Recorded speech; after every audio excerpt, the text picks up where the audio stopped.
listening to the SileightyMania Podcast, and thanks for joining us for episode 12. This is our final episode. It's a very special episode, but I want to introduce everyone first. By my side, my co-host, Nadine Sue. Hey, babe. Hey, honey buns. You're hiding something? I don't know what you're hiding. We're going to It's a celebration. Yes. This is episode 12, and this is our finale episode. That's right. That's right. Oh my gosh. And now the studio's a mess. It's my studio. It's okay. It's okay. And there's there's glitter stuck in the fan above us. Our sound guy's gonna get pretty pissed. I better turn that making off. sounds? Okay, wait. Can you hear it, guys? Wait, listen. Yeah. Yes. We need to take a short break. No. That's okay. We'll be right back. No. I got it. You got it. We're fine. We can continue. Hopefully it'll fall. We can continue. It's like the ocean. Yeah, it's the ocean. All right. And as always, we have our sound engineer, Mark Mondoy. What's going on, Mark? Hey, How's Mark. And today we have our fourth member of the team who's never been on the show. Mystery. He's an integral part of the show. He is one of my oldest friends. I was the best man at his wedding. He's like really famous on Instagram. He is. Yeah, No. he is. He's an influencer for He's sure. an influencer. No. He's Steve Nakamura. Welcome to the show. Woo! Yay. Welcome, Steve. Good to be here. Here, Thank let me you. give some of this to him. Woo! There we go. Okay, I think I have it out of my system. So, All right. Steve, how long have we known each other? 99? 99? 2000? No, it's before that because I knew you before I had my S13. I met you when it was at VSpec. Yeah. Was it VSpec or Skyline No, it Motorsports? was- I don't remember what it was back I think then. it was V-Spec. Yeah. And you guys were getting ready for one of the import show-offs. Mm-hmm. That's when I met you. And you had your Turbo DA Integra, Mm-hmm. which must have been like 97 or 98. Maybe 98. Like 98. Yeah. Yeah. Did you guys ask for each other's pager numbers or something? I think we did. I don't know. No, I don't think so. I No, think I didn't have a you're pager. working Or on your AOL email? I think you were installing your SR on your car. No, that was Whoa. later. Was it later? Yeah, Before no. that.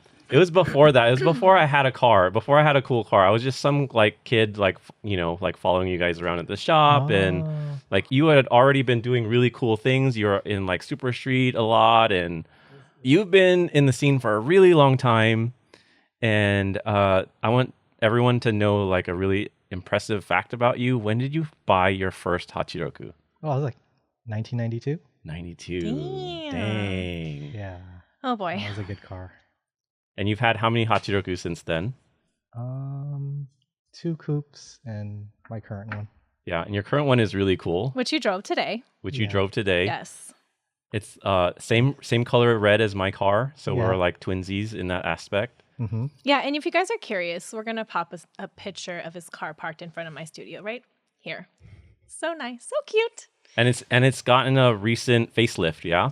Oh yeah. For the longest time you've been like the OG Hachiroku guy, like the Japanese style Hachiroku guy. It's always had like vibes of running free or ueo, just like that old school look of having the why can't I think of the name of that bumper? Good line. Good line, of course. That's like the only bumper. It had a good line front bumper, no side skirts, no rear weird things, definitely no J Blood fenders. You have the metal flares like we were talking about in the Justin Kikawa episode. Nothing wrong with J Blood, by the way.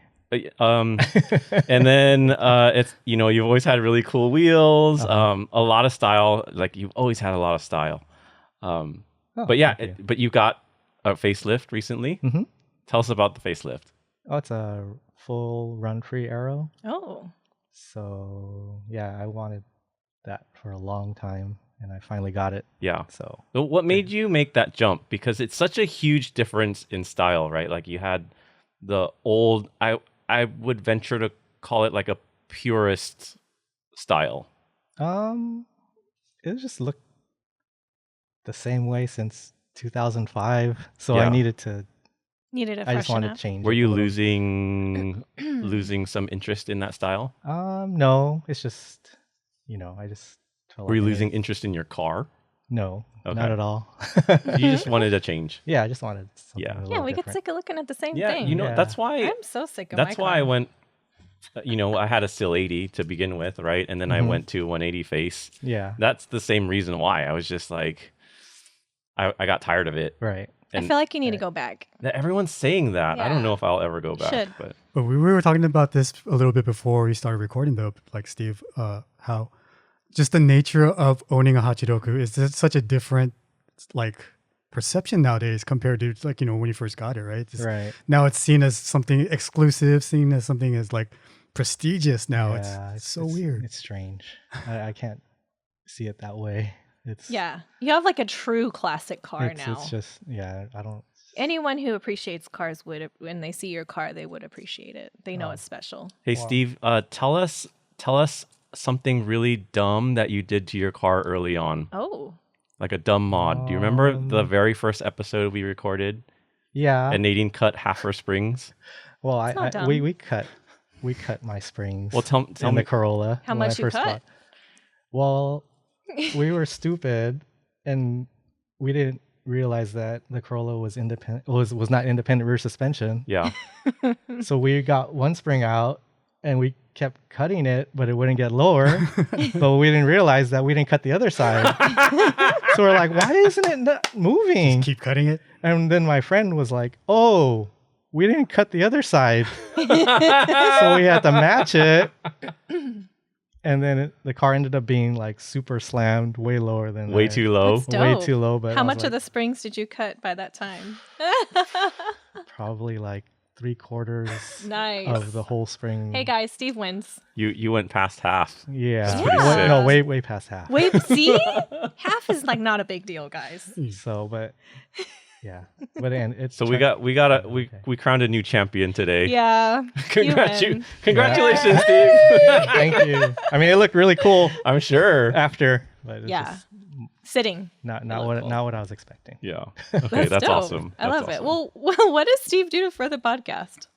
Talk to us. Oh yeah, we didn't even talk about I that. mean, Okay. yeah. Oh. So Steve does all of the graphic design. So he did the logo. Mm-hmm. He did all of the graphics for Instagram, all the giveaways. He did the layout for the YouTube version of the Oh, podcast. did he make the wheel turn? Oh Yeah. Mark Yeah. did that, didn't you? No, you did. Oh, I remember. He doesn't even remember what he does. Yeah. Did the motion graphic for the wheel turning, Motion which graphics, is not yeah. easy. And then all the covers for YouTube, like Mhm. with the people on it and stuff like that. Mhm. Everything that makes the podcast look legit from a graphics standpoint is you. Thank you, Steve. Yes, Oh, thank you, yeah. Steve. Thanks for all your hard work. Oh, yeah. Yes. You No guys, problem. Mark, Steve, you guys are like, we could like make things pretty legit.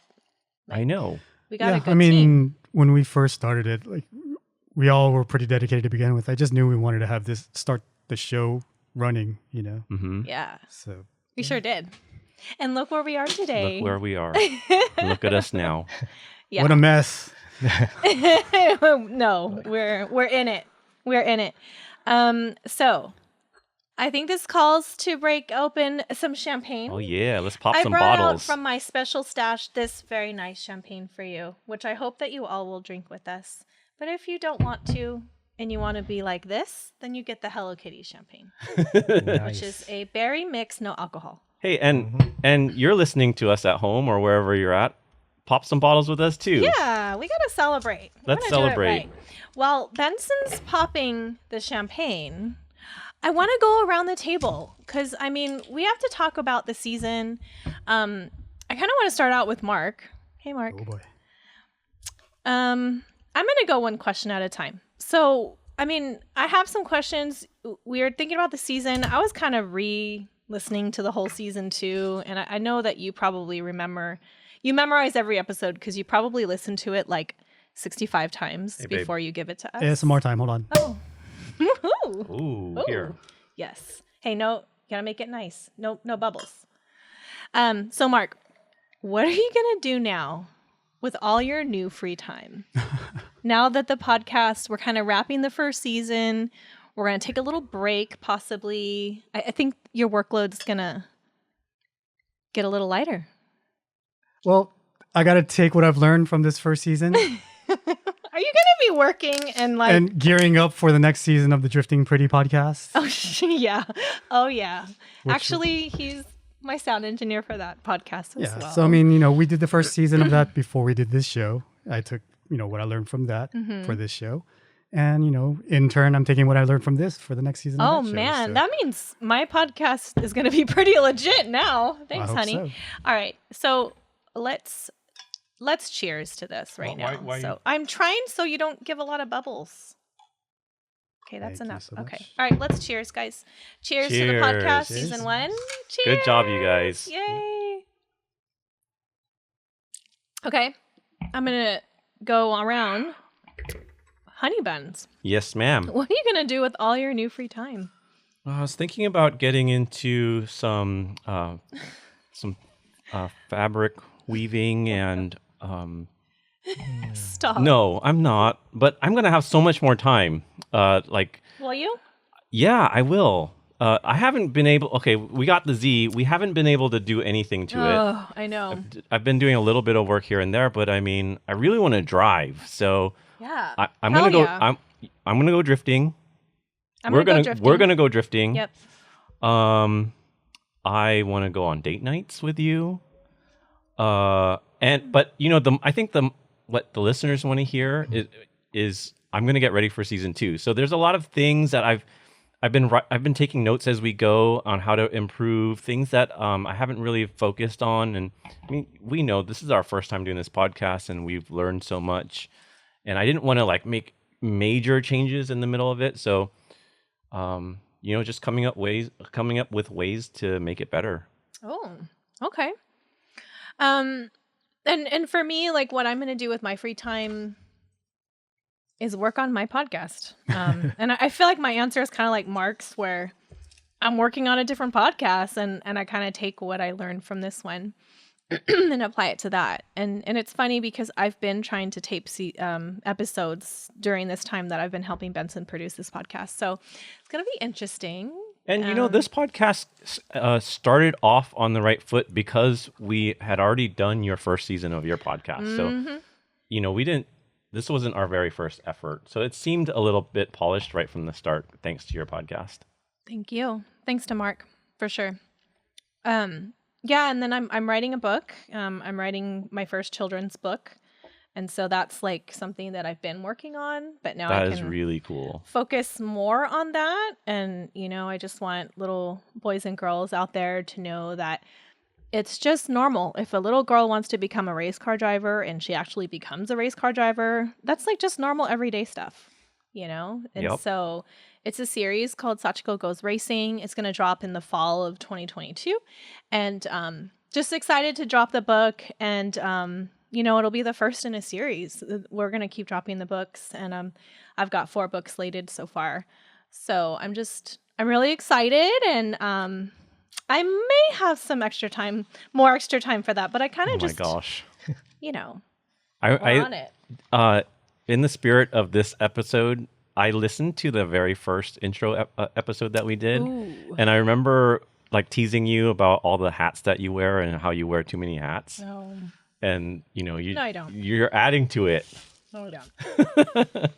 But that's okay. you. But that's you, and that's what makes you such an impossible or Impossible? not impossible. That's what makes you an unstoppable force. Is just you just keep going, and you take on more, and you just do it. You're never afraid to add more to your plate. I love you too, honey buns. Mm-hmm. We're only getting started. Same with you. Oh my gosh. You're adding to your plate. I'm excited for you. I'm excited too.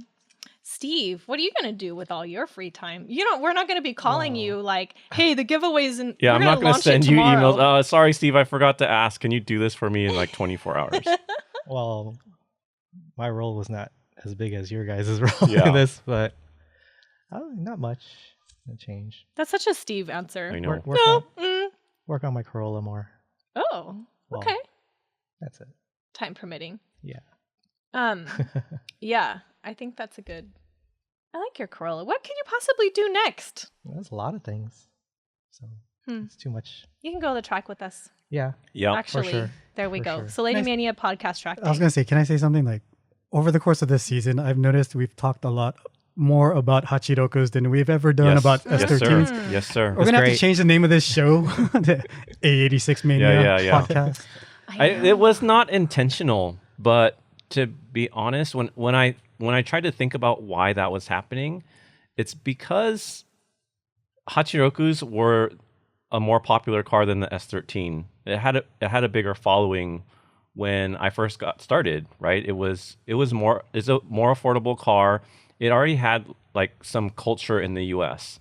In all forms, right? Motorsports. Right. And for S13s, like it did not become popular until you realized its potential because of what it was in Japan and not what it is here in the US. Right. So all of the OGs when I first started, they all had Hachirokus. So, you know, and I think season 1 was mainly about like the people that I looked up to and the people that I thought were OGs and how their stories were being lost. So Okay. That's Fair true. enough. We really didn't have any other mentors. there were no Other than Hachiroku there guys. were no S13 OGs when we started. You know, it was too young of a car. Right. Yeah. So tell me what you've learned from doing the podcast, Honey Buns. I'm going to start with you. Oh man, I learned a lot about myself Yeah. doing this podcast. And you know what the listener might not know is that when I came up with the idea of the podcast, I sat on it for months and I couldn't get started because all the doubt and the fear kept me from doing it. Mm-hmm. And it taught me at my age of, I think I was 41 when I started the podcast, that there's still so much you can learn about yourself and so much that you can do if you just take the leap of faith. So Start before you're ready. start before you're ready. You know, like put all the negative thoughts aside and just do what you believe in and it'll work out. So that's what I learned. So deep, but I love it. I feel like that's like the common thread, like with a lot of the people that I surround myself with, like especially in Drifting Pretty. I mean, that's kind of everybody's motto in Drifting Pretty, how they've pursued racing and went on to pursue so many more exciting things in their life because of what racing taught them. Same with me. And it was always just coming back to like starting before you're ready, just taking the leap. Taking that first step is the hardest part. Yeah. And don't let yourself stop you from doing something great. We're our own biggest critics. Yeah. How about you, Mark? Yeah, well, of course, there's all that technical stuff about, producing this show, like editing, all that stuff. But How much would you say you knew before you started versus what you know now? Honestly. when it comes to the audio stuff, 3-4 times fold what I learned from like the first season of the Drifting Pretty podcast.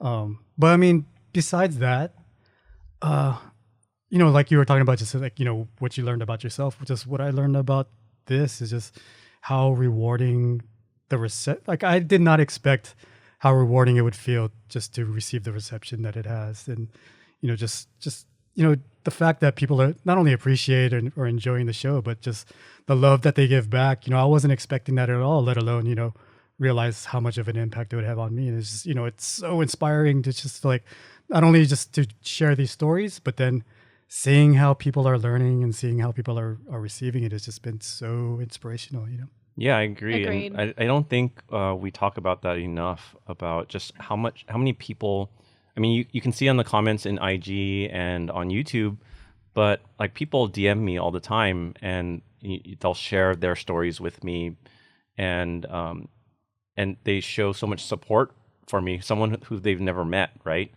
And I was just surprised at, just how the world is full of so many friendly, supportive people. Yeah, and it was fun too, where like, especially say the Hawaii episode, just hearing or seeing the comments of people just like reliving their histories and their stories as well. Yeah, and I would say like a lot of our listeners are guys, and being a female on the podcast, I feel like females are a lot more emotional, but it surprised me that I got so many like heartfelt comments, and Benson got all these heartfelt DMs, and it was just like, whoa, like you guys listening are deep. I love it. And I didn't expect it. I mean, we weren't doing it to get reception. We were just doing it because this is something Benson wanted to do and document. But like, yeah, it was really unexpected and really beautiful because you got so many wonderful people listening and they take the time out to like send a personal message. And it just means the world to us because Totally.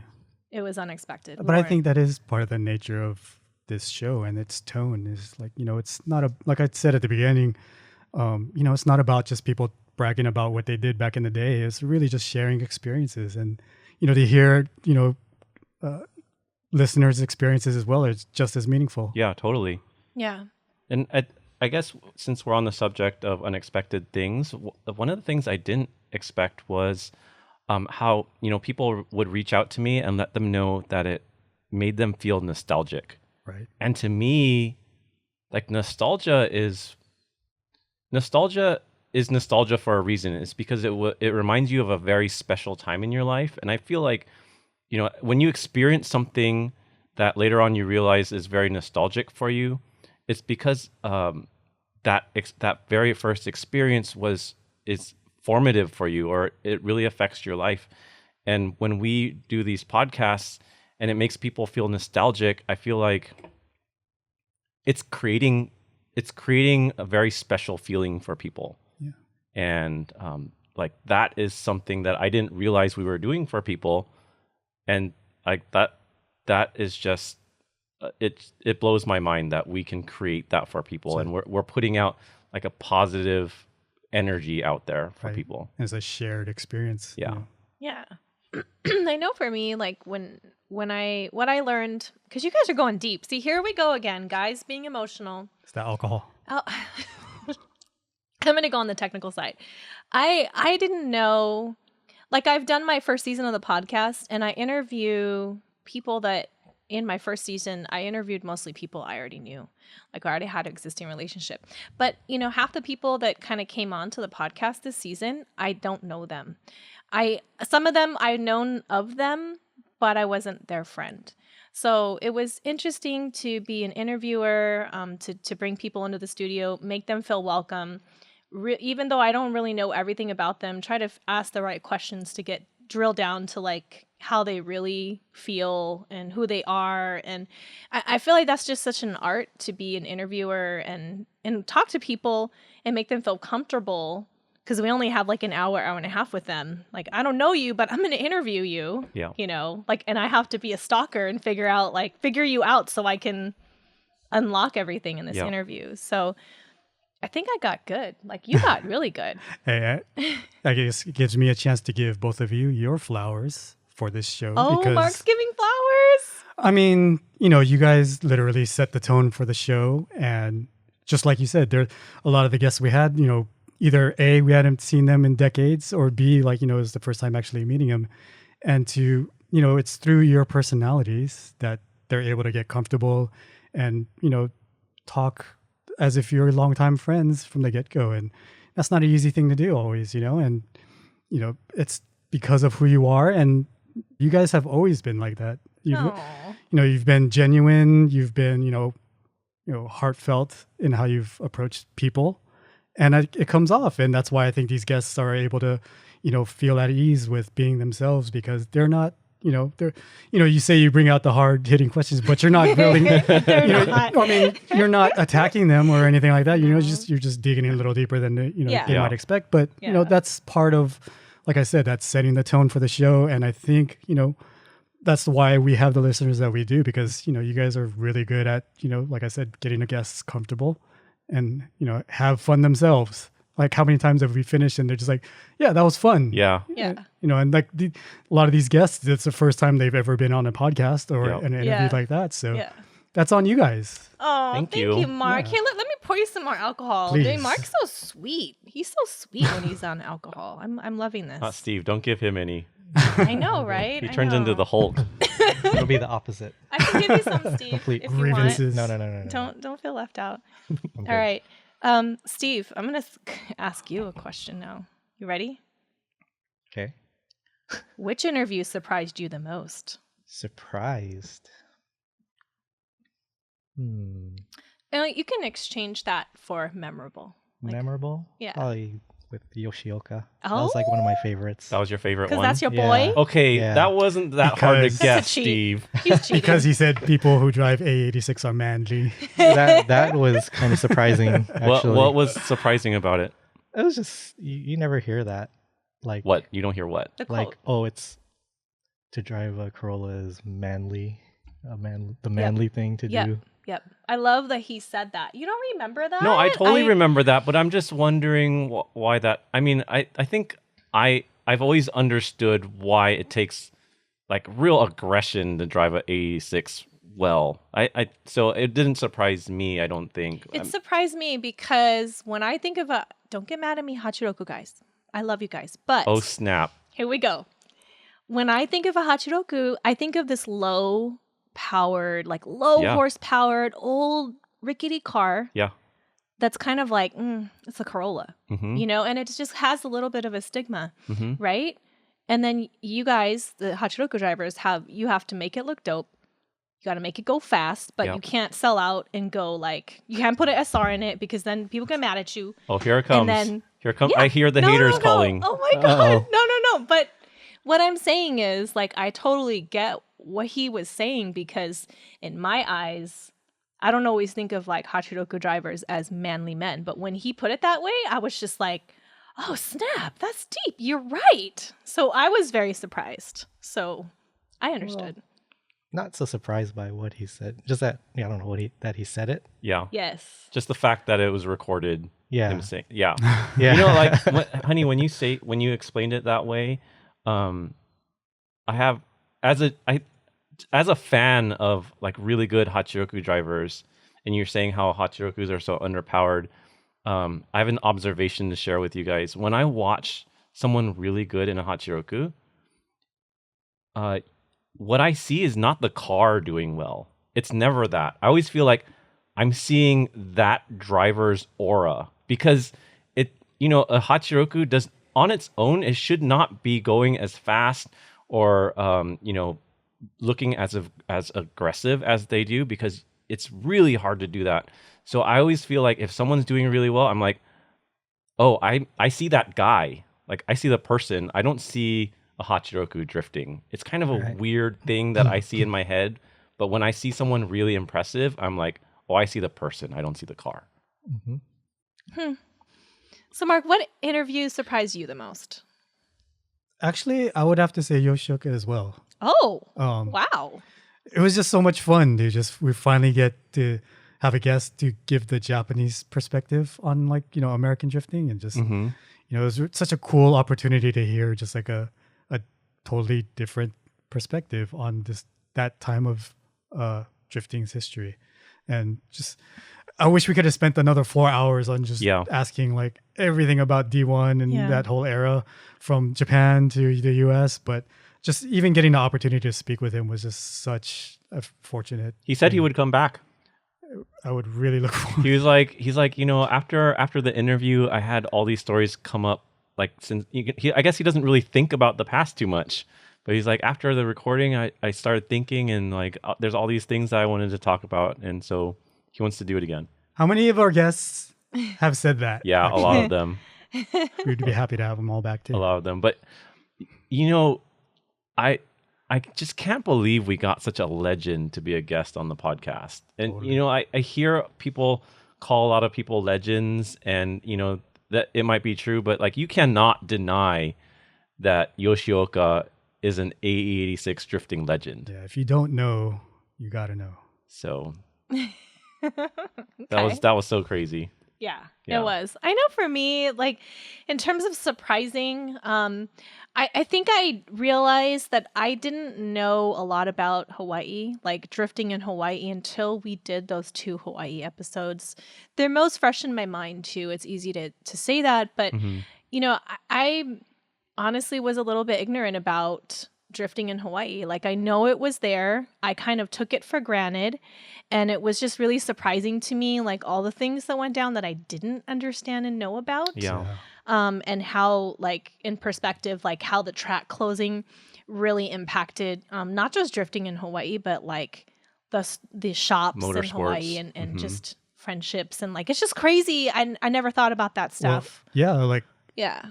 of all the drivers that from Japan and all the appearances that they made, it was so shocking to hear how important that first Signal Auto event was. Yeah. Just Yeah. every single guest Yep. brought up how important it was. I never knew. It sounded really cool, but I didn't realize how impactful it was to all of them. I know. Yeah. We didn't pay these people to say the same thing like over and over again, but Yeah. everyone said the same Komatsu, thing. Yeah. Yeah. How about you, Honey Buns? What surprised you the most? I think the Toshi Hayama episode surprised me the most. Not in the interview itself, but just how much people really related to his story. Because I feel like us being older, we kind of knew Toshi already, but he was so involved in the Fast and the Furious stuff and the D1 announcing, and I feel like our listeners, that was kind of their introduction to drifting. And I forgot to mention JDM Insider, but like that was like their golden age maybe, because I just got so many messages about how that was their favorite episode because of when they grew up and into drifting. To me, that's the fun generational divide is you say like for the people that are say in their 30s or 20s that were really inspired by that, but compared to us who kind of had a little bit of a resentment towards the Fast and Furious series, yeah. only because we were just like worried about how it impacted us. Right. Yeah. Yeah. I'm on that page too, for sure.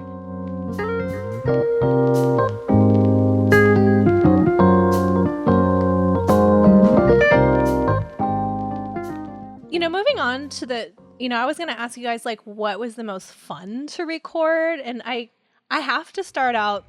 It's really funny because it's easy for me to answer, but I even re-watched it last night on YouTube just to make sure that was true. But like the Brian Hart episode, hands down, was the funniest episode for me. Like especially that part where we kind of teased him and said that we were doing a conference call with Reese Millen, who, if you guys haven't heard that story, it's episode 5, Brian Hart, and he had a little tiff with Reese over the phone, and Reese kind of was the instigator on that. I don't know if he was the instigator. No, but he wasn't. He was reacting to the instigation. He reacted to Brian, and he kind of hunted Brian down. So it was really funny to see Brian's face when we're like, we have a special caller. It's Reese Millen. And I just like saw the look on his face. This is pretty epic. But yeah, I had a lot of fun with that episode. That was really fun. What about you, Honey Buns? I don't know if it was...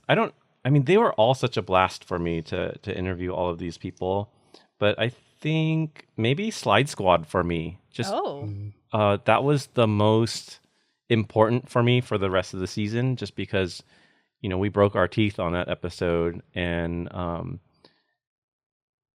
everything that we ended up learning about recording and doing this podcast came from that episode. Yeah. And it was so important for me to get their story out there. That was like from day one, from my idea of this podcast, like that was them. Right. Their story was why I wanted to do the podcast. So, and for some reason I wasn't nervous doing it. I don't know why, but I wasn't. And so for me, that was the most fun for me to record.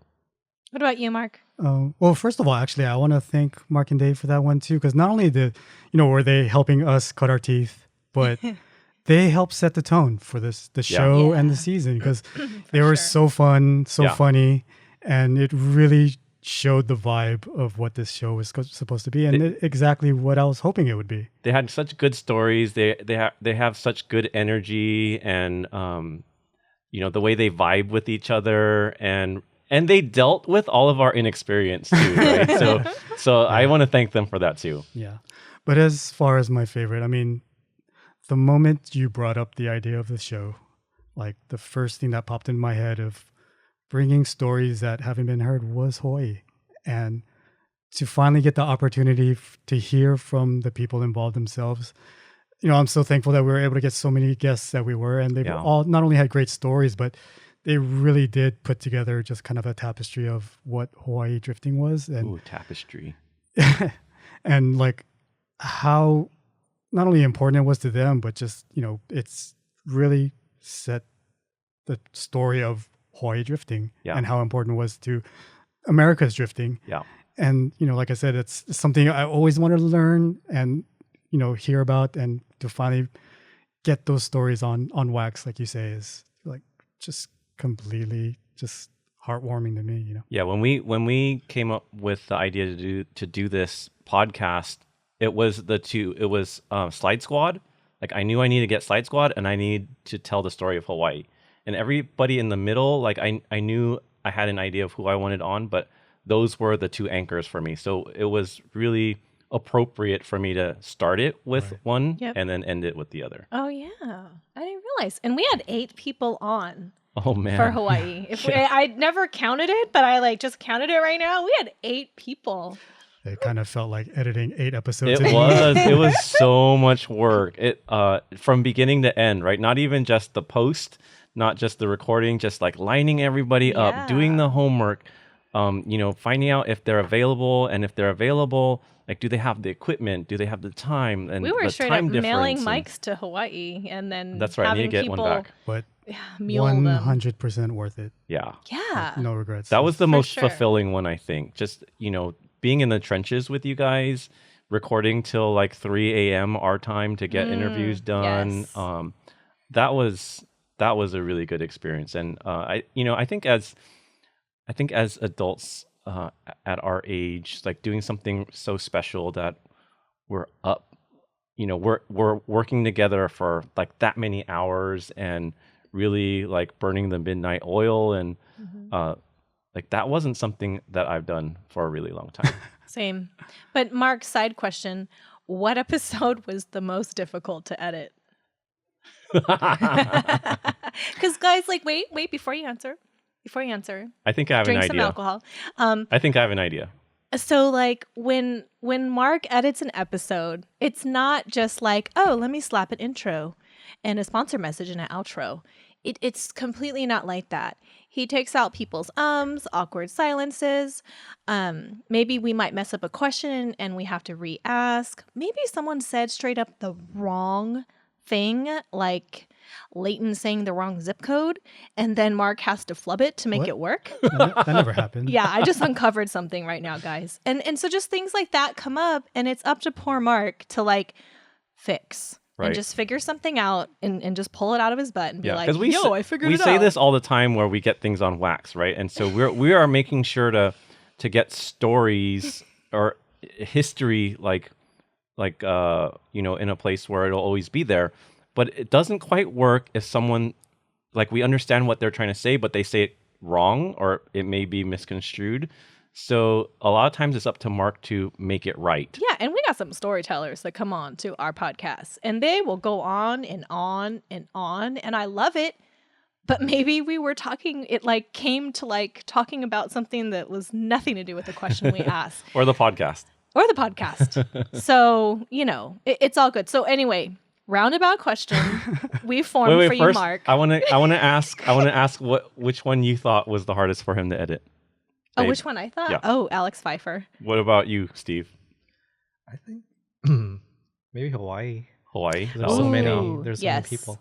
Yeah, I was gonna guess Alex Pfeiffer too, but why did you guess Alex Pfeiffer, baby? Dude, because he was drunk. Alex, you were so drunk during the whole interview, and I didn't want you to sound drunk. But like, we were talking a lot, and we have so much fun with Alex, and we have really good conversation, and I love Alex. But I was like, dude, this is a long convo, and like, yo, we had a lot of tangents, a lot of like tangents. off the what do you call record. Off the record conversations. Yes. Okay. Well, to be honest, you guys are both right. Logistically, it was Hawaii just because we had so many guests. Yeah. And, we loved talking to them so much that, each interview just went for hours. Mm-hmm. And, I do hear that, there's a lot of listeners that would love to hear like all of it. But, I have to cut it down just because, I want to make it reasonable. Like my kind of point in going from episode to episode is like, I really don't want to waste anybody's time. As entertaining as everybody is, I do respect and, want people to, get the most out of the time that they invest in our episodes. And to have a 2.5 hour episode, that's a lot of commitment. So like I said, I don't want to waste anybody's time in just putting all that effort. And I don't want to put that all on you, Mark, because from the very beginning, I had my idea of the podcast was we want to keep it to the subject, right? And we don't want to go off on tangents, and we want people to tell their story, but we want them to tell us all the important things. We want to skip the fluff, and we want to stay on subject. And we want this to be a professional sounding podcast. And so, and that's no shot to anyone who like just throws the entire episode of their recording up for their podcast. Like that's some of my favorite podcasts are like that. Right. But for this one, I had a vision, and that's the vision. Yeah, and the original intention was like hour. Yeah, 1 hour. 1 hour. I mean, the stories were just too good. Yeah. But on the other hand, when you get to Alex Pfeiffer, it's just, that show or that recording went for so long just because he had so much to say. We had so much to talk about. Yeah, we did. But inebriation is a big thing. And at some point, it's just like the stories were just kind of like out of the scope of what we were looking for. Yeah. So there's a little bit of tidying up to do on that one. There was a lot. I know there was because he told me after that he wasn't sure if he can get up and walk out of the studio. That was so I mean, good. To the listeners out there, if you're wondering the kinds of stuff I took out, it's nothing, that you're missing out. It's not a sense of just like, oh man, you're leaving on a cutting room floor, like all the good stuff. It's like, it's just, trimming up here and there. Like I said, I wanted it to flow very smoothly. And like I said, if you've noticed that there was cuts in here and there, then, that's more my mistake than anything. Yeah. And some of it were for our own ears only. Yep. So sorry, guys. Sorry. Yeah. Steve. Yes. Here we go. We're going to put Steve on the button now. Here we go. Yeah, swig it down, buddy. Swig that non-alcoholic berry cider, Hello Kitty berry cider down. Okay, here we go. What is your favorite story shared this season? Go. Favorite story?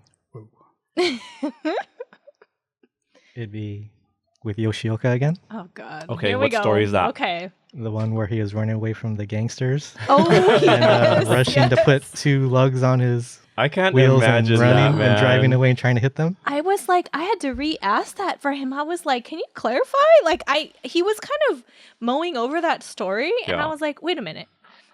Wait, what? If that was you, Steve, would you be torquing them down? Would you be like how much do you finish putting your wheel on before you take off? Yeah, about 1 or 2. What do you mean? Oh, 1 or 2 lug nuts? 1 or 2 lug nuts. Okay. Just like him. Yeah. That's all you need. Yeah, that was great. That was kind of crazy. Okay, that's a good one. How did I know it'd be, of course, Yoshioka? I know, man. That's your boy. That's your boy. You only listened to 1 episode. Yeah, whatever. You probably only listened to 1. Okay, honey buns. Favorite story. Okay, I have 2. Can I say 2? No, I'm just joking. Oh yeah, Okay. Go ahead. Well, this is my Mark will podcast, just so I'm edit going to it. say 10. I'll just have Mark edit it out. Okay. It's fine.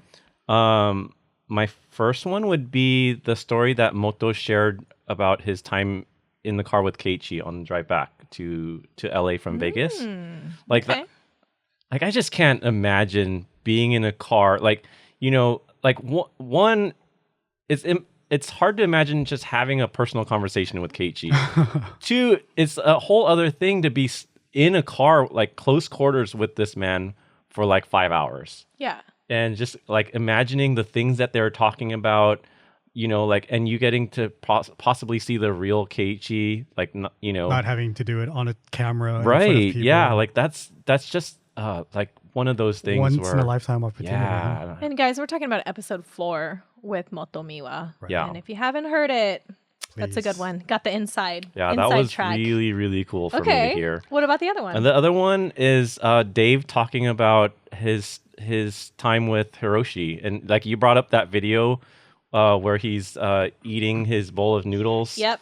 And steering with Talk about once in a lifetime opportunity. Yeah, steering the car, on the With his street knee. with his knees, Mhm. and Steve, what's it? Dave told us about like the inception of his F off thing, his F off sticker on his car, and like where that came from, and how that came from Dave and the Heyman guys, like teaching Hiroshi like American slang and stuff. Yeah. That was my second one. Okay. I agree. Those are great. Yeah, those are good. It. What about yours, babe? So I'm a little drunk, so I had to think about this really hard. But see, I had it in my head. I had it in my head. I was really pounding this Vouv right now. You're not pounding. It's kind of hard.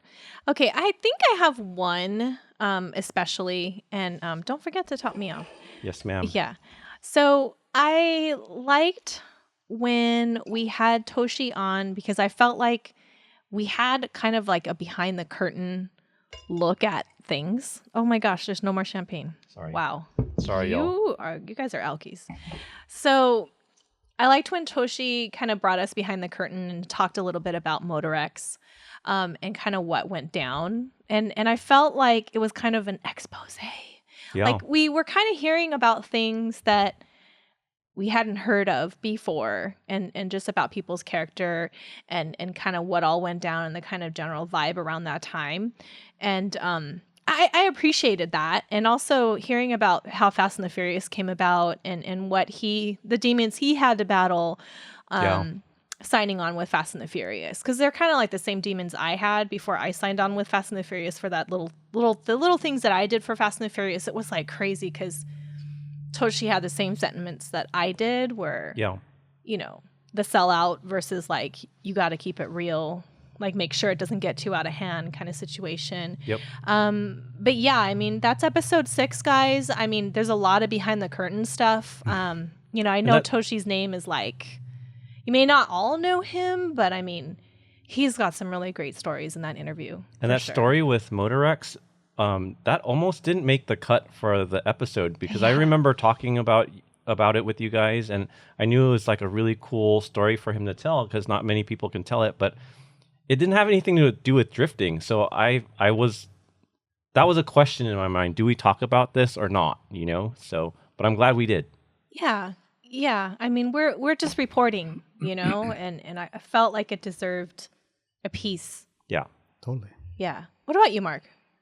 You know what? I don't have a specific story, but with the interviews with Dave and Mark and Kengushi, actually, just brought out the nostalgic vibes of just that era. Yeah. And, if there's one thing that I wish we could have done more is just like, there's a lot of young viewers out there who just don't have a context of just what the scene in the car world was like for us back then. And hearing their stories and hearing Ken's stories. I mean, there's actually 2 kind of time periods, I would say, is before Formula D. Yeah. And after Formula D started, and just, just that wave of attention, that wave of just like notoriety that came with drifting. We saw it from like literally nothing to becoming a major part of a motion picture, right? It's just in a span of just a few years, it was such an amazing period of time that like I couldn't begin to describe how crazy it all was. And, like I said, I wish we could have gotten more into that. And, just seeing, it was not only just being a part of it, but like, you, Nadine, and you, Benson, were, at the head of it, just participating in it all. And Yep. It was absolutely, you too, Mark. I mean, I was there to see it. Yeah. But, I wasn't competing in Formula D. I wasn't in Fast and Furious as a stunt, pedalist. But neither was Benson. But I mean, like I said, it was such an insane time. Yeah. And like I knew it was then, but it was just a fun thing to hear them talk about. Like with Dave and Mark was just the beginnings of it all, and just how for us it just started as just like having fun, trying to mimic what we saw in the option videos. Mm-hmm. Yeah.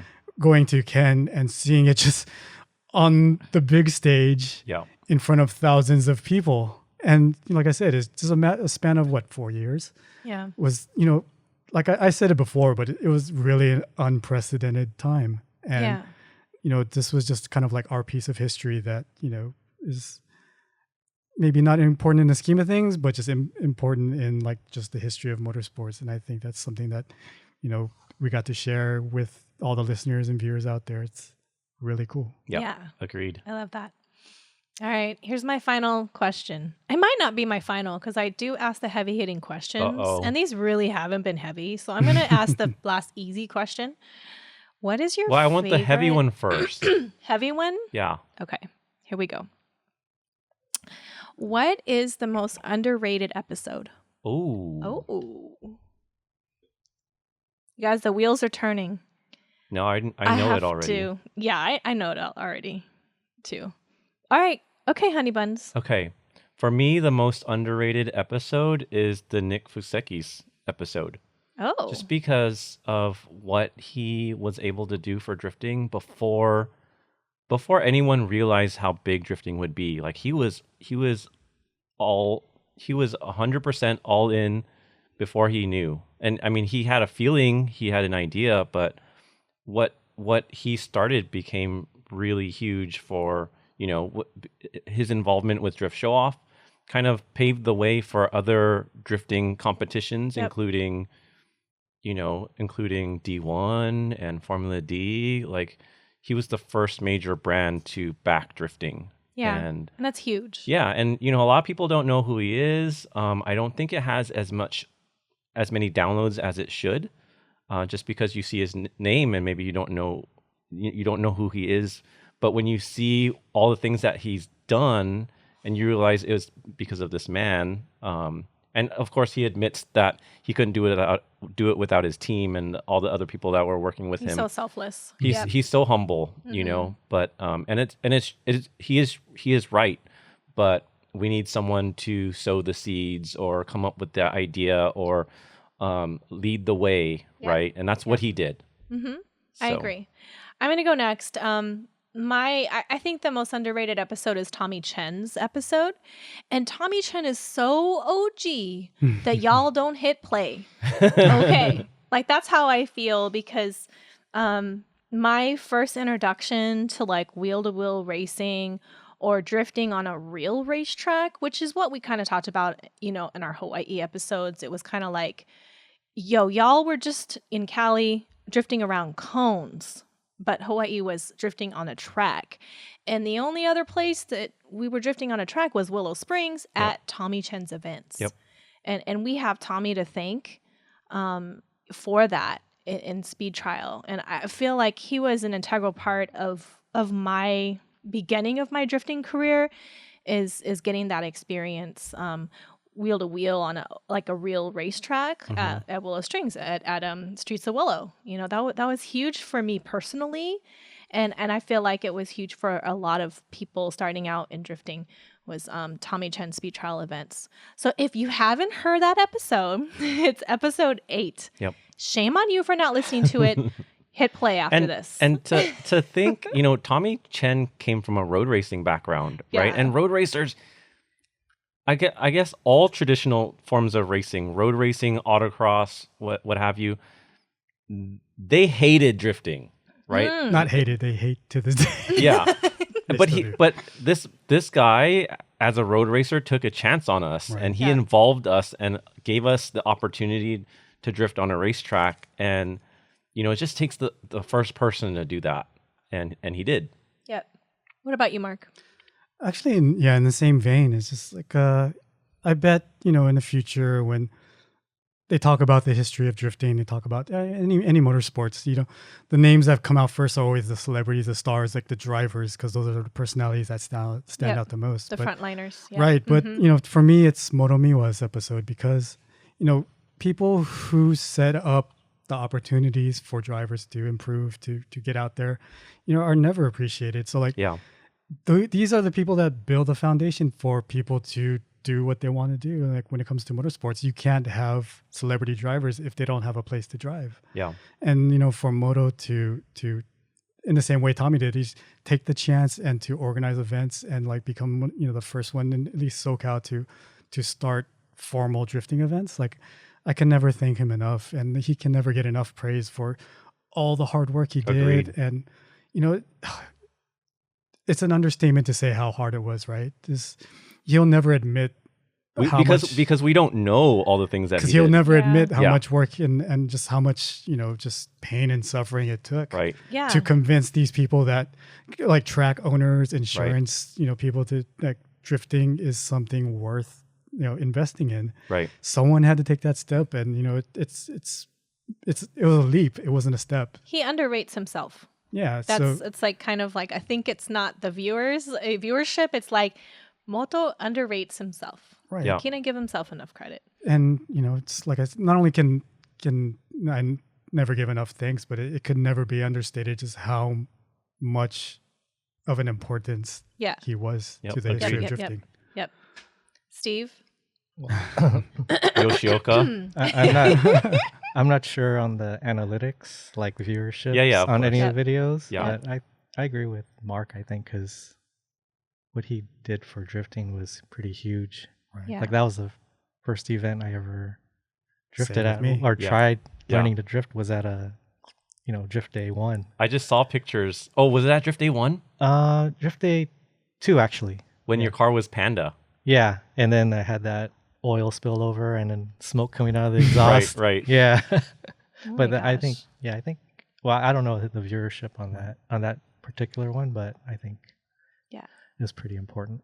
Yeah, for sure. And that it really kicked off drifting for the whole USA, really. Like anything that happened in Cali, it kind of kicked it off. Like it kicked it off for the mainland. Not only that, but he won't or he doesn't talk about how much of importance he was in bringing D1 in. Mm-hmm. And when you talk about just the rise in popularity of drifting in America, it's like those first D1 exhibition events Yeah. it has to be the spark that kicked off like drifting in America as far as bringing it mainstream attention. Right. It was those exhibition events. Yep. Well, you mentioned D1, but don't forget that D1 was hosting their events all around the country through Moto. Right. So Moto was running the show, and they were setting up the track, talking to the track owners, Florida, Chicago. He was Moto and Club 4AG and Drift Association. They were the reasons why D1 could do their events. Yep. all across the nation. That's correct. Yep, Yeah. for sure. D1 didn't do anything on their own. No. All right, episode 4, Motomiwa. If you haven't heard it, hear it out.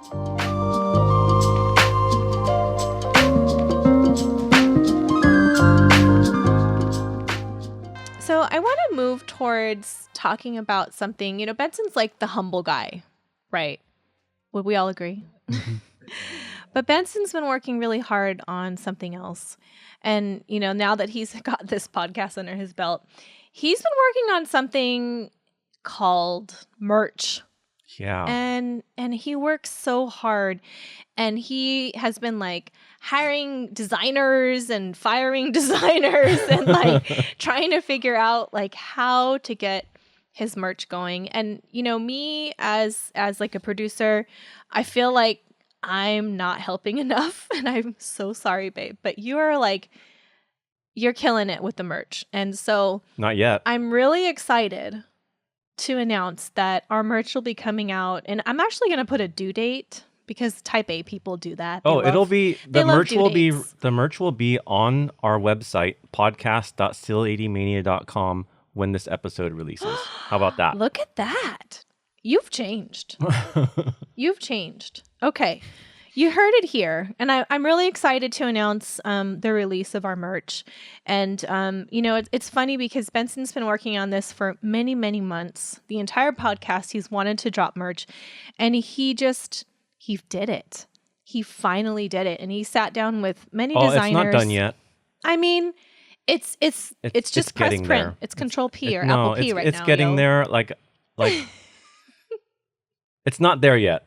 I'm not happy with it, but a lot of people have reached out to me asking, where can I buy merch? I want to support you guys, and I'm so thankful for all of you who are like my biggest supporters, and they realize how much work goes into this podcast. And I've always wanted to, thank all of you guys and find a way to compensate you for all that you've done for me, and all the time that you guys have spent, honey, for you, everything that you do, and buying the equipment even, and giving us You a thank place me to all the time. record. That's So okay.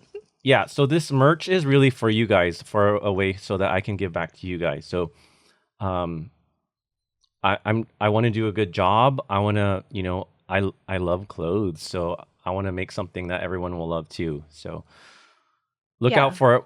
As soon as you hear this, go to the website and support us. Help us to keep doing this. Help us to pay our bills and spend all the time that we do. Not only that, just like the more you support us, the bigger the production value comes in the future. That's right. Ooh, I like that. That's exciting. We can always be better. But like also we owe Mark a lot of money because like I feel like we need to pay Mark way more than we do. So like we don't. Oh my god. I mean, we've had lots of sponsors, but the sponsors really this season have been for you guys to keep you involved and like give you free like cool stuff. But I would like us to get to a point where I don't feel so bad for all of your volunteer hours and stuff. So you mean you want to finance this show? I do. It's good. I love it. Well, thank you, Honey Buns. But yeah, I'm excited to drop the merch, guys. And it's funny because I rode Benson's coattails, and I said, "Oh, cool! You're done with your design. So you're gonna print one like that I want, and it can be your design, but I'm picking the colors and the style, and it's just really funny. I feel really bad, but no, there'll you be shouldn't, like 2 versions. Most of the listeners I think are male, but I love the female listeners. I want you all to feel involved as well. So Dude, stuff bunch of that dudes you are gonna like, buy mine. It's okay. Totally. Yeah, I think so. Yeah. But we've been working hard on it. So can't wait to show you guys. Great job, Honey Buns, getting the merch out finally. There's more than just stickers. Finally we got some really cool apparel. And there's gonna be more. So it's kind of like we're doing the first apparel drop. There'll be more apparel drops because it's gonna get easier and easier. I feel like that first one is just so hard because it's kind of setting the precedence. It's like doing this podcast was hard that first time. Yeah. Now it's easy peasy. Yeah. So with that said, I want to talk about the horizon. I'm busy. So I'm going to go and write my book. I'm going to work on the Drifting Pretty podcast. And, what happens now with the podcast? So I don't want to just go on hiatus and leave you all in the dark. I think this gives me a good opportunity to interview people that I would love to interview, but they don't really fit in the format of our show. So I'm doing a story time format. Oh gosh, and he's working still. I'm still working, and I'm going to do this all on my own. So I don't want to bug Mark, and I don't want to. He's laying you off, Mark. Nadine or Steve, maybe Steve, but oh snap! Yeah. So what it's going to be is this concept is a story time. So all my guests are going to have a very specific story to tell, an interesting story about drifting. And you don't have to be an OG to do this, but if you have like a really great story that people should hear, like this is your chance. And I've already talked to some people that I know have had really cool experiences, and so I'm already lining them up. So this is another new thing that I'm going to learn how to do besides merch and podcasting is I'm going to edit on my own. I'm going to record on my own without a co-host. What? Yeah. So look out for that. But I think it'll be really fun. I think it'll give me a chance to get a new kind of thing going for the podcast. Oh, and that'll drop every month, just like the podcast, just on a smaller scale. Okay. Have you figured out a date where the real staff will come back? I've been thinking about this, and I think that depends partly on how long it takes for you to record your podcast, but also like I want to finish getting all these changes together, figure out how how I'm going to make that work. So I know it'll be at least 6 months for me to figure all of that out and start recording. What changes are you making? Yeah. I'm hitting heavy here because I want to know what I'm going to come back to when I come and sign on again. YouTube has been doing really well for us. Oh. And I think that was always a really cool version of the podcast anyway, just because of all the extra effort that Mark does to put pictures and videos, and also like it's always really cool to see who's talking and see their facial expressions and stuff like that. So I really want to concentrate more on YouTube, and so that's one major focus is YouTube. How can we use YouTube to be a better tool for us to get our stories out, and working with all the stuff involved with YouTube. So right now we're not doing anything besides just putting the video up, right? Yep. So I think there's a lot of YouTube tools that we can use, and definitely, please, if you love the podcast, subscribe to our YouTube channel. It'll help us to get to a point where we can monetize, and that will help me compensate everyone involved with the show. And I think right now that's what looks like is the future of the podcast, and I'm never going to stop putting it on Spotify and Apple Podcasts and stuff, but I think there's just so much potential there with YouTube. Okay, my hard-hitting question time. Uh-oh. As far as the horizon, what is your idea of the scope of the show? I mean, we've gotten great guests so far, but little bit behind the scenes curtains, we've had a lot of discussions of just like where we would like this show to go, or what we would like this show to be. And, as great as it's been talking about the history of drifting in America, I think we've had a vision of something more and something bigger. So, right. I know what you're getting at, Mark. And so when we first started this podcast, it was all about the unsung heroes and the untold stories in how it related to drifting. The drifting culture that we love today, like all the things that attributed to what we know as drifting today. And, that was kind of selfish, not selfish, but, that was my perspective because I came from drifting. But before drifting even existed here, I was interested in import cars because of the drag racing and the car shows and stuff like that. And when I decided to do this podcast, I knew that if I didn't do this podcast, it would go the same way that the stuff before us is going, which is the import car culture before us, the street racing, the drag racing, like Battle of the Imports, the car show stuff. Like I remember the quest for Hondas to crack that 10-second record for the quarter mile, right? Or all the stories that influence what became Fast and Right. Furious. And so we saw all that stuff. I'm seeing people pass away. I'm seeing the stories being lost because no one's providing the service that we're providing for drifting for the stuff that came before drifting. So I would like to expand outside of drifting a little bit. And Steve, you are a great example of this. Someone who's been involved since '92, and you've kind of seen things change and grow. And you and I were listening to, or there was that conference in Little Tokyo about early import car culture in Southern California and what things were like in the 90s and the 80s, and that stuff was really intriguing to me. So I want to touch on stuff like that. So next season, don't be surprised if you see some stuff that is not drift related, but still very important for import car culture in America. And plus, like, drifting would never be here. That's right. Unless we had that foundation kind of built. So it kind of all goes back to our purpose anyway. So right. I think it's very fitting, for sure. And equally, if not more fascinating, I would say. Yeah.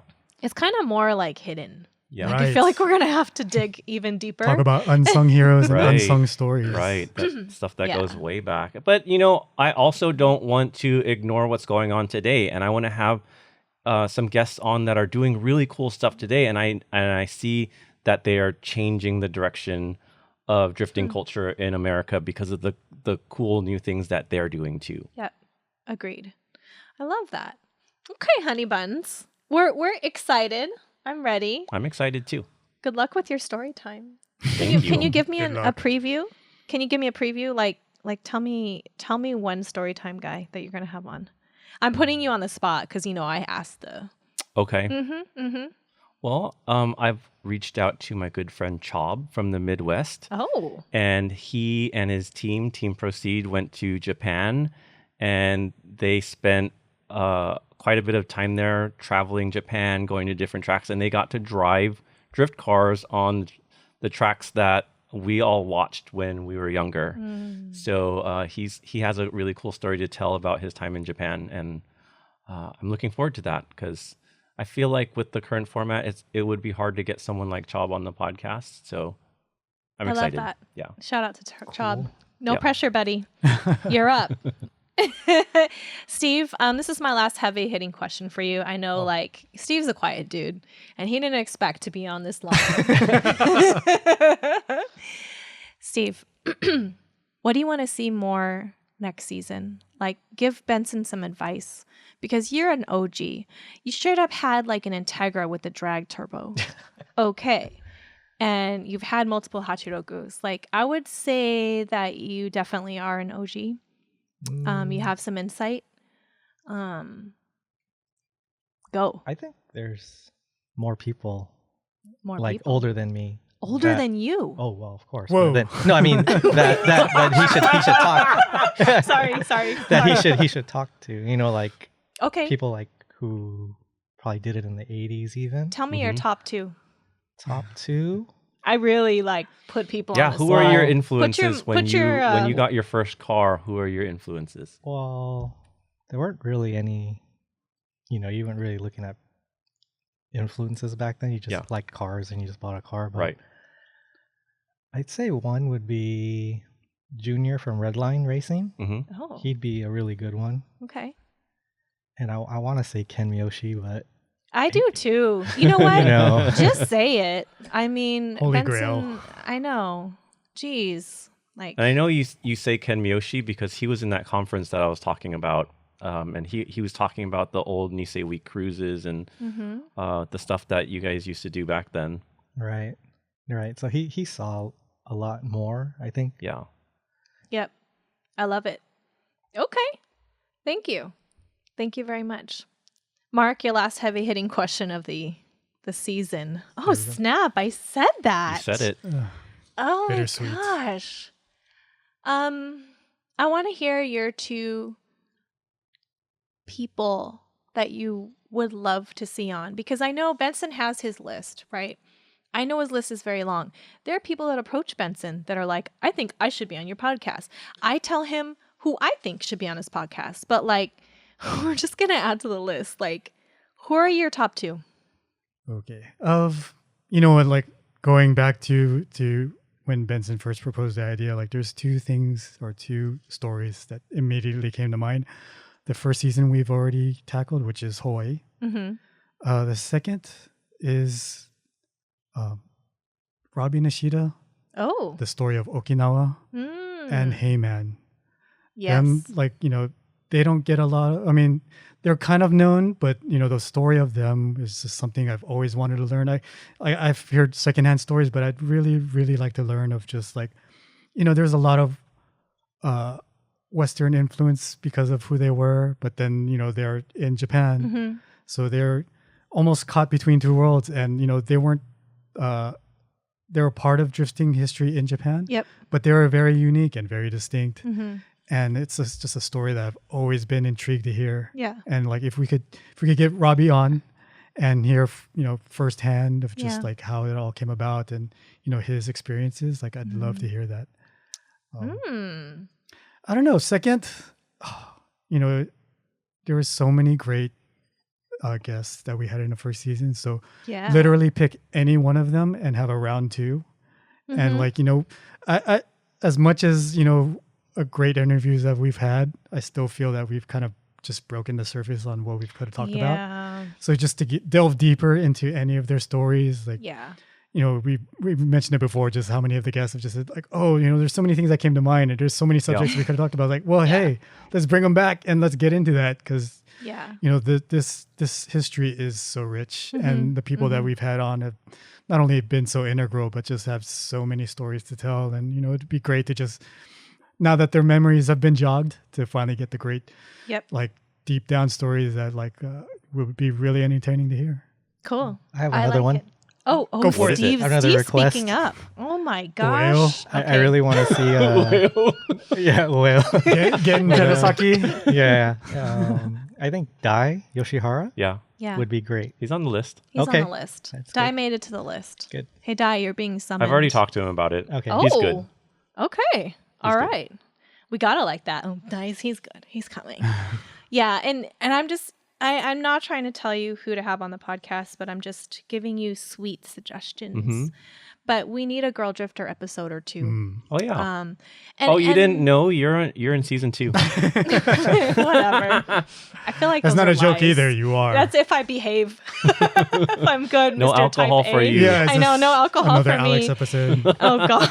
No, but like, and also like, I don't want to give you. I'm going to give you advice. Here we go. Okay. So, drifting in Japan for women is completely different Mm-hmm. than drifting in the USA. And I didn't know, like when I was drifting, when I was a girl drifter in the making, I had no idea how drifting was for women in Japan. Until later, and I'm still learning, and I think I even asked Yoshioka about it too. And, you see the magazines, but it's kind of like, you just see photos. You don't really, and you see the videos, but you don't really get to talk to the girls and see kind of their perspective. And it's, what I've noticed is just like drifting in Japan for girls is like, they're just freaking misfits and it's not hot. Like it's not sexy like America women racers. Like it's just completely different. So I want to kind of dive into that, but I of course will take your lead because now you're kind of a newfound type A kind of person now. No, I'm not. So, but that's my 2 cents, whether it's invited or not. Yeah. But anyway, I want to proceed. Okay. Get it? Proceed. Proceed. Shout out. Proceed. Shout out to Team Proceed. I want to thank, we had a lot of great episodes this season, a lot of great guests that took a lot of time out from their busy lives to come on with us. But we also had sponsors, and we kind of hit up our sponsors asking just to support our podcast and take time out, send our listeners merch. And so, I just want to kind of go down the list and thank them.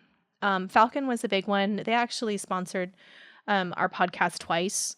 They gave us a set of tires. They gave us a bunch of like giveaway merchandise. Yep. I mean, it was huge. And it was just kind of like Nick was just, he never bats an eyelash. He said, okay, sure. And it's just I feel so fortunate to have great contacts like that to support this. Same with information, supporting 2 episodes. I mean, I feel like those are big supporters to have. But you want to go down the list, Honey Buns, for more? I mean, geez. We also want to thank Threes Racing, Apex USA, Koyorad, Lucky Labo, Thrash Racing, and Final Bout. We wouldn't be able to do what we did this season without you guys. You guys really allowed us to do these giveaways. It was really fun for the listeners. And you helped us grow our audience, and So gracious for yeah, a first time podcast. Basically, it's amazing. Yeah, it's really cool. We're nothing, and we're I like, know. hey guys, hey Falcon Tires, you all, hey information. you all took a chance on us. You Yes. know, that was really great. It was really nice feeling the love. Yeah, thank you guys. Okay, Honey Buns, tell me your closing remarks for this season. Okay, The final reflections. Before I reflect on that, I wanted to thank all of the listeners because, all of you who, were such big fans from episode 1 all the way to the end. I've gotten to talk to so many of you, and I realized how small the world is and just how nice people out there are. Us doing this podcast, we do a lot of work getting the guests and, recording and doing all the post work and producing all of it. But, without the listeners, it's just not the same. It's like, we can produce all we want, but if no one's listening to it, then, it's nothing without the listeners. So I wanted to say, I really appreciate all of you, all of the love and support, all of the encouragement. It's just, it's been mind-blowing. So you've really changed my outlook on a lot of things, including my self-confidence and just, what we can produce as a team. Right. And I also wanted to thank the team, right? Because we all know each other because of drifting. And 20 years later, we're coming together and doing something that's related to drifting, but like none of the things that we bring to the table have to do with drifting, right? Babe, you are such an awesome host. You are so great at giving me feedback and encouragement. And the way that you speak on the podcast, it just gives the podcast so much validity as a professional podcast. So, thank you for that. Mark, you're a magician with the audio and the video. Like some of the things that you, like I've asked you to fix, I am like, you can try, but I don't know if you can do it. And you pull it off, and it's so crazy the things that you've done. And sometimes I don't even know what you've done, and you explain it to me, and I'm like, my mind is blown. And so you're constantly blowing my mind about just all these things that you do, how much time you spend on it. And I get so many compliments on how professional the podcast sounds. And Steve, all of your work, like you're a professional graphic designer and you bring that to the table. You really make this look legit and not like, it would be terrible if I was on Photoshop making these things that you're making. One, it would take me forever. Two, like you really make it look legit. Mm-hmm. And, you gave us an identity through the logo. And it's just crazy to think that like we all met because of drifting, and we've built this, and so much of what it is, like I can see all of you as a reason that it sounds the way that it sounds, that the way that it is the way that it is, and it would be completely different with one of you missing. So thank you. I'm so blessed to have you guys as part of the team, and it's just magic how this all came together. We do it for you, babe. Thank you. Because you're the humble, great, awesome guy that we want to work with. And for sure. And I one thing that I learned about this podcast is, well, I kind of knew, but I love serving people, serving my fellow brothers and sisters, and doing something nice for people. And to be able to find something that I love, like drifting, and being able to provide a service for the drifting community and our guests, to be able to humbly just like do that for other people, it felt really good. So exactly why I said, I put as much effort as I feel it deserves, and you understand why. Oh yeah, totally. I totally understand. Yes. So thank you guys so much. What was I going to say? My closing thoughts. I listened back to the first episodes just because it's been so long, right? We did 13 episodes total. Lucky number 13. That's a cool way to end it, because of S13, Steve. I just want to make sure you get that. And it is really neat to see how things have progressed since that first episode. I was so nervous on that first one, and I sounded, even through all of your magic editing skills, Mark, I could hear it in my voice. And I could hear when you're talking to me, like my voice cracking, or just like I didn't know how to get the words out. And so it's changed my life so much. It's given me a reason to believe in myself. And I really think that we pulled off what we set to pull off. And that's to get stories before they're forgotten, to shine a light on people that we felt deserved more credit. Yep. And that Hawaii episode, like so many people didn't know about it, and it was blowing their minds. And even though I knew about it, it was still blowing my mind, the things that we're hearing. Yep. Mm-hmm. And I've made such good friends with those people. A lot of those guests I've never met before, and we really kicked it off. And I text a lot of those Hawaii guys, even the non-guests, like the people that live in Hawaii that experienced it were so thankful for what I was doing. And I let them know, you don't need to thank me. I'm doing the episode to thank you guys, and I've got to meet a lot of the people that were OGs in Hawaii that we didn't get to interview, and they didn't. I said, sorry, I didn't get to put you on. They don't care. They're happy to see their friends get credit, and my heart is full from all the cool things we got to do with the podcast this season. Same. I love it. I just remembered something.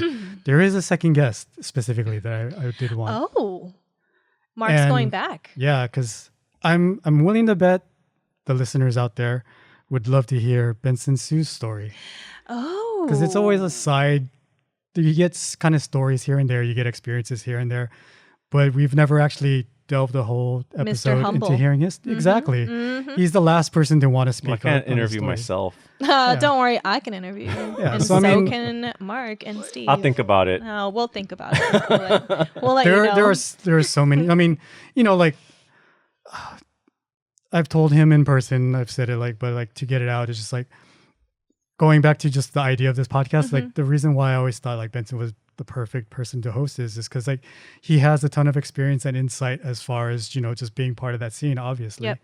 But as a person himself, he's very, as you can tell from all the other episodes, he's introspective. He's had thoughts, he's had, like ideas, and he's just gone past like the things that he's done, the things that he's seen. And, he has a lot of kind of just not only memories, but just has a good insight to what that experience was like. And, he hasn't had a chance to just kind of, voice his entire experience in that scene. And, you're so good at it. And you, like I said, you come off as genuine too. So it's like, it would be great to finally just dig deep. So like listeners out there, we have a voicemail line. It'd be great to kind of just get ideas and questions that you'd love to hear from him. Oh. And like that itself can, I'm sure, fill a whole episode. So 323-607-6075. Please. Yes. So Benson will be one of our guests next season. I'll think about it. Thank you, Mark. Oh, dang it. Mark's got the brownie points, not me. That was a good answer. Oh my gosh. Hey, but as we're saying all of these things, look at how drifting has changed our lives, right? Yes. No doubt. For sure. It's really cool. Drifting definitely gave me a lot that I can show for today. Yes. So let's cheers to that. Yes. Cheers to drifting and friendship. Dude, where's our sake bombs? No sake bombs for you. That's a whole outtake episode after that. All right, guys. So this wraps up season 1 of the SileightyMania podcast. Did you know that Benson has made a new form on the SileightyMania.com website? It's podcast.SileightyMania.com. And we are taking applications for story time. Just as Benson mentioned, on this episode, we're going to be doing story time on our off time between season 1 and 2. We'd love to hear your story on story time. So send in your applications at podcast.SileightyMania.com. At the top corner of the website, you'll see the button application link. And please subscribe to our YouTube channel. We are on the road to 1,001 subscribers, and we'd love your help. So if you haven't followed us on YouTube, please jump over to YouTube to follow the SileightyMania podcast. And signing off, we will see you in the next one.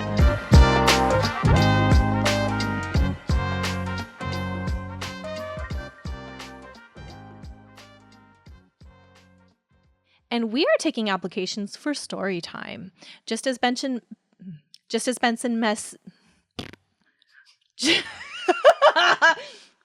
Just as Benson. Oh